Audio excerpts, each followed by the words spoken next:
Good day, honorable senators and champions who you are present today. Let me give special thanks to the Office of Senator Loren Legarda, the Climate Change Commission and the Eco-Waste Coalition, CAIA's member alliance in the Philippines. Thank you so much for this opportunity to share my views on the current discussion on the waste incineration bill. We are very concerned about the prospect of building incinerators in the Philippines, and considering the importance that some actors in the area are giving to copying the European model, let me give you a fair picture of what is really happening in the European Union. Firstly, the European Commission makes it clear incineration has no place in a circular economy. In fact, the European Commission communication in 2017 on waste to energy clearly indicated that priority to reduce the final disposal of waste must be on separate collection, in particular of organic matter and its composting and digestion, and not on incineration.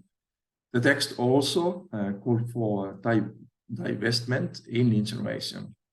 Since the communication, the EU has phased out all funding for waste incineration. This includes the regional and cohesion funds, just transition funds, as well as the recovery and resilience funds. In fact, the 850 billion euro COVID fund to support Europe's recovery from the economic crisis created by COVID made supporting waste incineration as an example of non-compliance. More recently, the EU has created a sustainable finance taxonomies with the aim to give clarity on private investments on what could be considered as sustainable and green finance in different economic areas. The first taxonomy on the climate change mitigation excluded waste incineration on the grounds that it harms one of the other environmental objectives, which is the transition towards a more circular economy. Also, last December, the EU institutions concerned about the growing CO2 emissions from incinerators, which have been doubling over the last decade, agreed that waste incinerators should be included in the European emission trading scheme from 2028, which would make the operators pay a carbon price for every ton of CO2 emissions emitted, and therefore disencouraging of putting waste or building new incinerators. I'd like to highlight that several regions and countries in Europe have already established goals to phase out waste incineration.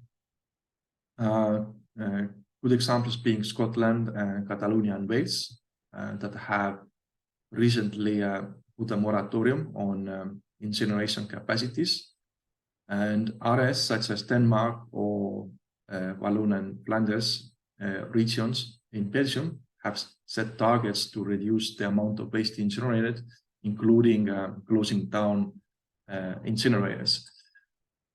Let me also highlight that a very recent research on emissions of persistent organic pollutants in 5 countries, such as Belgium, France, Czech Republic, Lithuania, and Spain, found very high levels of contamination in the immediate surroundings of incinerators.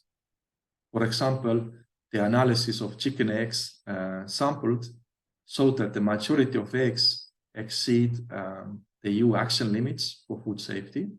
And if those eggs were intended for the commercial market, they had to be withdrawn.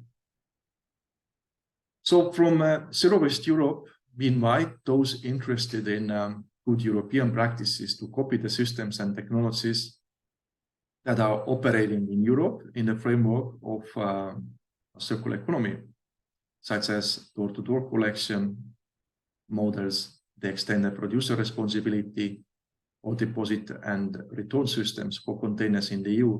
As for mixed residue waste, then we recommend biological treatment to stabilize the organics and sorting to recover recyclables. All these European zero waste practices are cheaper, more flexible, also less polluting, more participatory, and generate more jobs than incineration. My final message is that the Philippines, you have the opportunity to take a leap towards zero waste, and you do not have to repeat the mistakes that we Europeans committed for you. We invite you to take advantage of it and to be careful and not fall into technologies and systems that in Europe are already part of the past, such as waste incineration. Thank you so much. I wish you all a good day.